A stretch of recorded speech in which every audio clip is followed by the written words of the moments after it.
Aujourd'hui, polyamour et non-exclusivité. J'aurais pas cru que je ferais une vidéo sur le sujet, mais en discutant avec des amis, eux, qui avaient décidé d'explorer cette voie pour leur relation avec d'autres personnes, ça m'a fait réfléchir à différents points. Alors pas est-ce que c'est bien, est-ce que c'est mal, est-ce que c'est quelque chose que je fais ou pas. Vous n'en saurez rien du tout dans la vidéo. Ce qui m'intéresse, c'est plus les mécanismes sous-jacents et l'aspect énergétique, parce qu'il y a des choses pas anodines qui se passent lors de relations de façon avec quoi que ce soit dans la vie, et encore plus quand c'est des relations intimes. Et aussi, donc voilà, je parlerai de ça, et aussi du fait pourquoi peut-être pour les hommes, c'est plus dur que les femmes d'accepter une non-exclusivité dans les rapports amoureux. Alors je sais que c'est peut-être un sujet qui peut choquer certaines personnes, qui peuvent ne pas comprendre, mais voilà, je veux dire, tout le monde est différent, et en plus la société évolue petit à petit, il se cherche à chaque fois des nouveaux repères, surtout à une époque, je trouve, où l'ensemble des modèles sont complètement éclatés, ce qui n'est pas forcément une bonne chose ou de la liberté, mais au moins ça donne l'opportunité d'explorer aussi d'autres voies et d'en trouver qui sont plus en concordance avec ce que chacun vit, tout simplement, et d'essayer donc de se retrouver d'autres organisations qui permettent d'être mieux dans la vie, tout simplement. Déjà, si je peux donner un petit conseil, c'est de bien observer ce qui se passe du passage d'une relation à l'autre, et d'être à l'affût de comment on se sent, de la fatigue, les répercussions des échanges, et peut-être d'essayer de mettre un peu plus de temps entre le fait de passer d'un partenaire à l'autre, d'avoir une zone tampon en fait, où, pour laisser les choses se décanter un peu, et aussi peut-être pour retrouver déjà son intégrité physique, énergétique, avant de se réouvrir et de réaccueillir une autre énergie. Notamment avec l'acte sexuel qui n'est pas anodin du tout, où si je vous donne une image qui n'est pas tant une image que ça, mais lors de l'acte sexuel, c'est comme si ça faisait deux énergies qui se rencontraient, qui faisaient un vortex où elles se mélangent sans se mélanger. Et c'est quelque chose de super costaud et qui colle à la peau, en quelque sorte, les jours d'après. Moi, je conseillerais même de garder presque une semaine, en fait. Après, voilà, observer mon minimum 3-4 jours pour avoir le temps de décanter un peu, de retrouver son énergie à soi aussi, avant de se lancer dans d'autres partages. Donc prenez soin de votre intégrité énergétique aussi, de manière à vous préserver vos partenaires aussi. Vous voyez ça comme un thérapeute qui fait des soins. Il y a toujours plein d'échanges qui se font, et un thérapeute doit se protéger en quelque sorte. Et pour le petit à propos d'ailleurs, quand on est thérapeute, la meilleure manière de se protéger, c'est d'avoir une meilleure vitalité en fait que ses patients.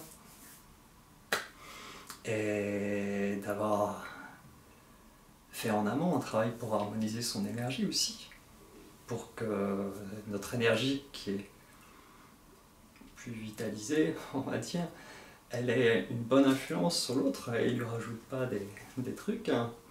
Et aucun tour de passe-passe qui repose sur l'imagination ne peut faire ce travail-là. Imaginez une bulle je sais pas, une lumière pure qui rentre en toi et qui nettoie de tous tes caca, ne va pas avoir d'influence assez forte en fait pour faire le job. Donc c'est pas anodin. Dans les rapports amoureux, bah voilà, on fait comme on peut, comme on est, et il y a toute une symbiose qui se fait, qui profite à l'un, à l'autre, qui peut être très intense aussi. C'est pour ça qu'il ne faut pas oublier aussi qu'il faut avoir de l'énergie, la disponibilité, le temps, si on veut se lancer dans différentes relations, sachant que on respecte aussi le fait qu'on ne peut pas partager tout avec tout le monde. Il y a plein de facettes différentes à l'amour aussi. Et pour ceux qui, par exemple, ne comprendraient pas le polyamour, c'est, je pense, une des raisons aussi, peut-être à cela, Inali parlait du fait ne pas passer à côté de belles choses aussi. Je ne sais plus comment elle le disait aussi, mais voilà, de pas, là c'est mes mots à moi, mais de ne pas faire entrave aussi au merveilleux de la vie et de la rencontre, avec des clauses cloisonnées qui ont aussi leur vertu. Hein. Un carcan n'est pas toujours un cadre n'est pas toujours un carcan. Voilà, donc il y a plein de subtilités. Autre point qui est intéressant aussi, je trouve, pourquoi les hommes peut-être ont plus de mal avec ça? À part si c'est qu'eux qui le font. Alors, mais pas la femme.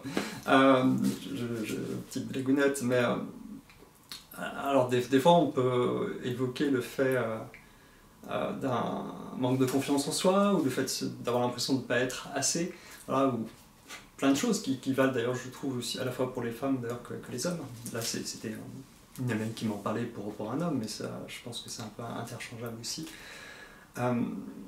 Sous-jacent à ça, je pense qu'il y a d'autres choses, et au lieu de vous parler de féminin et de masculin, que je trouve un peu cliché et un peu superficiel, je préfère évoquer la notion d'émetteur et de récepteur, ou ce qu'on remettrait sur le yin est récepteur, ça accueille, et ce qui est plus sur le yang, c'est je vais tromper, récepteur, ouais, c'est émetteur, voilà, donc ça diffuse. Si on prend la métaphore du spermatozoïde, il n'y en a qu'un, quoi. Il y en a qu'un qui peut gagner et entrer dans la maison. Et si la femme justement est la maison, je pense que d'avoir quelqu'un d'autre qui habite chez toi, ça doit peut-être un peu choquer en fait. Et peut-être qu'il y a ça justement sous-jacent, où pour la femme, elle, c'est plutôt recevoir, accueillir une autre âme en elle. C'est différent que de plus être chez toi en fait, en quelque sorte. Je pense qu'il peut peut-être y avoir cette peur-là sous-jacente. L'homme, il va aimer peut-être plus retrouver son confort, ses habitudes, les affaires au même endroit. Voire même que du coup la femme, elle ne s'épanouit pas en dehors de lui-même, quoi. Elle n'a pas le droit de faire d'autres choses, d'apprendre d'autres choses, d'évoluer en dehors de lui. Sinon, le pauvre, il est perdu. Alors, bien sûr, je caricature parce que énormément d'hommes, c'est évidemment pas ce qu'ils veulent, et au contraire, vont adorer, redécouvrir la personne qu'elles aiment, et puis voilà, dans l'autre sens aussi, de redécouvrir l'autre, d'avoir de nouvelles choses à partager. Voilà, comme ça l'amour, au moins à chaque fois il se métamorphose à nouveau. Et donc voilà, c'est juste des petites matières à penser. Alors évidemment, c'est juste c'est pas la vérité, c'est la vérité extérieure, comme on dit.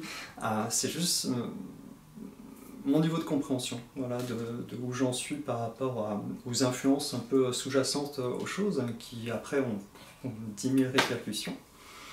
Donc voilà, une petite vidéo exprès. Demain c'est la Saint-Valentin, donc je posterai la vidéo pour la Saint-Valentin. Voilà, tout simplement.